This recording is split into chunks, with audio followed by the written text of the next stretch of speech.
Koperasi Nasional ke-68 Minggu sore dilaksanakan di Kupang, Nusa Tenggara Timur. Acara ini dihadiri Wakil Presiden Yusuf Kala dan sejumlah menteri terkait seperti Menteri Koperasi dan UKM Ana Agung Gedengurah Puspayoga. Puncak peringatan Hari Koperasi ini menjadi momentum pemerintah untuk menghidupkan kembali koperasi di Indonesia.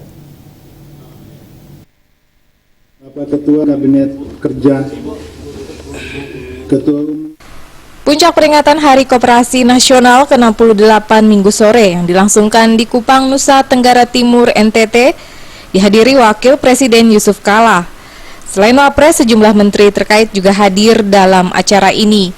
Di antaranya Menteri Koordinator Bidang Perekonomian Sofyan Jalil, Menteri Perindustrian Saleh Husin, Menteri Koperasi dan UKM Ana Agung Gedengurah Puspayoga, dan Ketua Umum Dewan Koperasi Indonesia Nurdin Halid.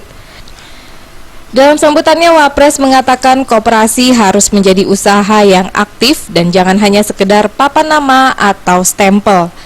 Menurut Wapres, keberadaan koperasi harus terus dilestarikan karena merupakan salah satu bentuk budaya lokal, di mana pengelolaannya melibatkan seluruh warga masyarakat.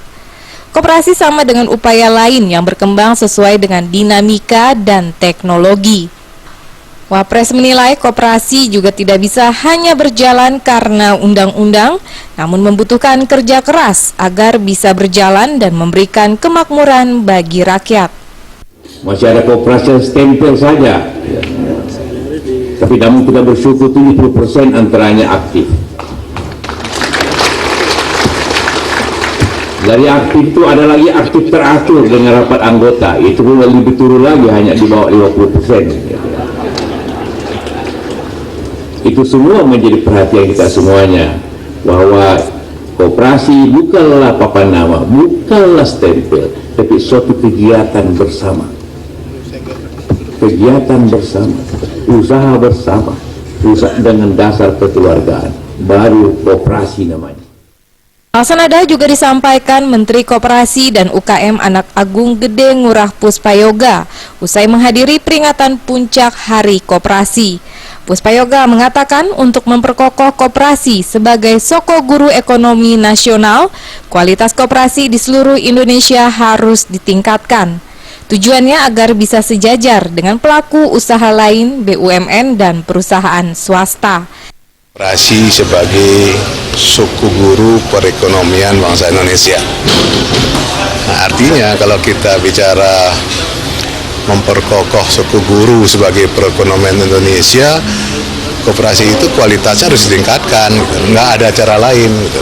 Harus ditingkatkan kualitasnya. Dan meningkatkan kualitas koperasi itu tentunya kita harus berani bagaimana mengangkat koperasi yang bagus dan mengeluarkan yang tidak bagus, yang tidak aktif itu dari database kita. Dari Kupang, NTT, Ketut Sumadiase melaporkan. Komisi Pemberantasan Korupsi mencekal Gubernur Sumatera Utara